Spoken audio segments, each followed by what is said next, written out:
भाजपमध्ये गेल्या काही दिवसांपासून जोरदार पक्षप्रवेश सुरू आहेत आणि महापालिका निवडणुका तोंडावर आलेलं पाहत असताना मोठ्या प्रमाणात हे पक्षप्रवेश सुरू राहतील असं दिसतंय। मात्र भाजपमधलं हे पूर्ण पक्षप्रवेशाचं प्रकरण सुरू असताना त्यामध्ये अनेक वादग्रस्त चेहरे सुद्धा पाहायला मिळतात आणि यामुळेच भाजपला इतक्या प्रमाणातलं इनकमिंग आणि त्यातही वादग्रस्त इनकमिंग याचा पक्षाच्या एकूणच प्रतिमेला, पक्षाच्या भूमिकेला आणि पक्षाच्या राजकारणाला धक्का बसेल की फायदा होईल, हा आपला आजचा विषय आहे। त्यासाठी आपण आमच्या प्रश्नासाठीच्या सगळ्या सोशल मीडिया लाईन्स सुरू केलेल्या आहेत। आपला आजचा प्रश्न आहे, स्वतःला आदर्शवादी म्हणवणाऱ्या भाजपला वादग्रस्त पार्श्वभूमीच्या नेत्यांना पक्षात घेतल्याचा भविष्यात फटका बसू शकतो का?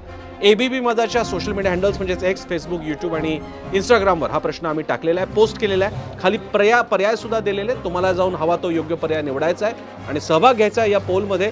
आणि याचा पोलचा निकाल, या मतदानाचा निकाल आज संध्याकाळी 7:56 0 अवरच्या शेवटच्या सेगमेंटमध्ये आपल्याला पाहायला मिळेल। तेव्हा प्रश्नाचं उत्तर द्या, पोलमध्ये भाग घ्या, पहा 0 अवर माझ्यासोबत एबीपी माझावर।